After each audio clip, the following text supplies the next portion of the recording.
बिहार के पूर्व मुख्यमंत्री एवं चारा घोटाले के आरोप में सजायाफ्ता लालू प्रसाद के जेल मैनुअल उल्लंघन मामले पर आज झारखंड उच्च न्यायालय में न्यायमूर्ति अपरेश कुमार सिंह की अदालत में सुनवाई हुई। अदालत के समक्ष राज्य सरकार के द्वारा उनके स्वास्थ्य रिपोर्ट पर जवाब दाखिल किया गया।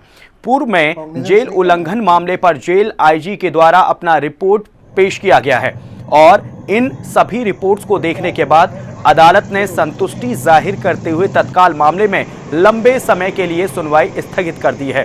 गौरतलब है कि लालू प्रसाद यादव का रिम्स में इलाज के दौरान लगातार जेल मैनुअल उल्लंघन का सवाल खड़ा हो रहा था, जिस पर हाईकोर्ट ने स्वतः संज्ञान लिया था और मामले में रिम्स प्रबंधन और जेल आईजी से रिपोर्ट मांगी गई थी। या एक तरीके से समझ लीजिए ये मैटर ख़त्म हो गया। अगर इसमें कोई अगर मेंशन करता है या हम लोग कोई आईए डालते हैं या सीबीआई कोई आईए डालती है तभी शायद इसकी सुनवाई अब होगी।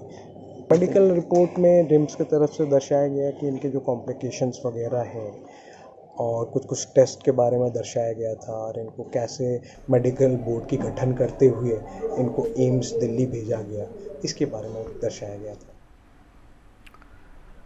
इसी बीच गोड्डा से बड़ी खबर, जहां शहीद जवान सुंदर पंचतत्व में विलीन हो गए हैं। राजमहल सांसद विजय हासदा, डीसी और एसपी ने श्रद्धांजलि दी है।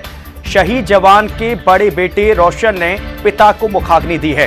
ये बड़ी खबर आपके स्क्रीन पर हम साझा कर रहे हैं, जहां पर शहीद जवान पंचतत्व में विलीन हो गए हैं। राजमहल सांसद विजय वहां पर पहुंचे, उन्होंने श्रद्धांजलि अर्पित की है। शहीद जवान के बड़े बेटे रोशन ने अपने पिता को मुखाग्नि दी है।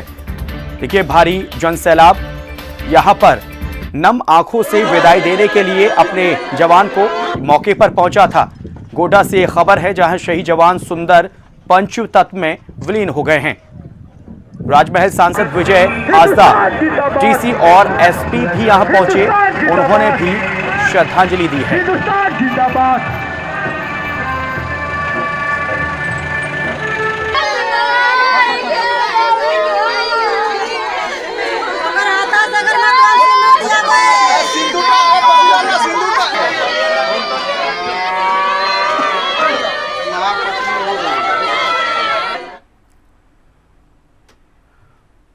दुमका के सांसद सुनील सोरेन ने प्रदेश सरकार पर निशाना साधते हुए कहा कि हेमंत सोरेन सरकार किसानों के साथ अत्याचार कर रही है। केंद्र की मोदी सरकार ने कृषि कानून लाकर किसानों की आय को दोगुना करने का निर्णय लिया है, लेकिन कृषि बिल को झारखंड सरकार लागू नहीं कर रही है, जो किसानों के साथ अन्याय है। उन्होंने कहा है कि हेमंत सरकार जानबूझकर राजनीति कर रही है, जो किसानों के हित में नहीं है। बता दें कि सांसद सुनील सोरेन जामताड़ा में आयोजित भाजपा किसान मोर्चा द्वारा आयोजित धरना कार्यक्रम में शामिल होने के लिए पहुंचे थे। भारत माता की। आज तक आपने डॉक्टर बाबू के अनेकों किस्से सुने होंगे, जिसमें कभी मरीज के पेट में कैंची तो कभी कपड़ा भूल जाने की खबर सामने आती रहती है। लेकिन आज हम आपको निरसा की एक खबर के बारे में बताने जा रहे हैं। इसमें डॉक्टर साहब ने मृत व्यक्ति के शरीर को ही बदलकर दूसरे का मृत शरीर परिजनों को सौंप दिया है। बता दें कि मामला IQ सिटी अस्पताल का है, जहां एम्बुलेंस पर चंपाई सोरेन का शव सिजुआ गांव लाया गया। सोरेन के शव के ऊपर से जब कवर हटा तो चेहरा देख कोहराम मच गया।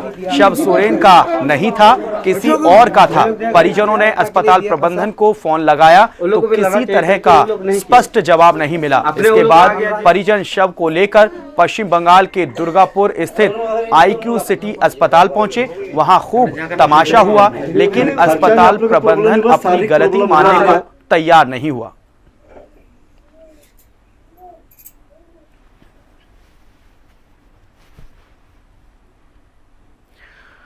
धनबाद थाना क्षेत्र के हिल कॉलोनी स्थित रेल एसपी आवास के पास रखे केवल कॉइल के सैकड़ों बंडलों में शुक्रवार को आग लग गई, जिसने देखते ही देखते भयावह रूप अख्तियार कर लिया। आलम यह है कि बढ़ती आग की लपटें रेल एसपी और रेल डीएसपी के आवास तक जा पहुंची हैं। इसके बाद एहतियातन रेल एसपी और डीएसपी के आवास को खाली करा दिया गया। दमकल की 5 गाड़ियों ने मौके पर पहुंचकर आग पर काबू पाया। बता दें कि हिल कॉलोनी स्थित जहां रेल एसपी, डीएसपी सहित जीआरपी के सुरक्षा जवानों का आवास है, ठीक उसके बगल में धनबाद रेल डिवीजन के बिजली का स्टॉक रखा हुआ है, जिसमें सैकड़ों बंडल केबल के कॉइल मौजूद हैं। कहा यह जा रहा है कि इन्हीं केबल के बंडलों में पहले आग लगी, जिसने वहां रखे पूरे स्टॉक को अपनी चपेट में ले लिया। आग की लपटें इतनी तेजी से फैली कि इसने रेल एसपी और डीएसपी के आवास को भी आंशिक रूप से अपनी चपेट में ले लिया।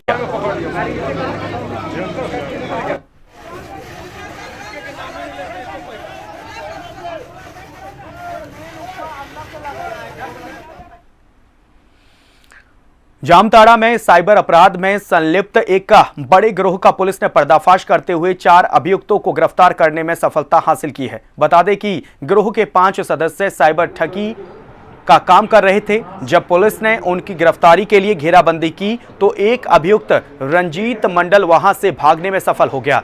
पुलिस ने 4 अभियुक्तों को गिरफ्तार कर लिया है।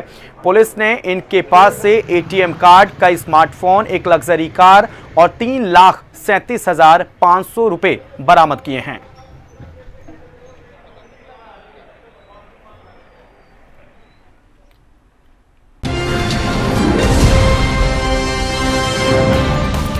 घंटी का बटन दबाइए और हिंदी खबर से जुड़ जाइए।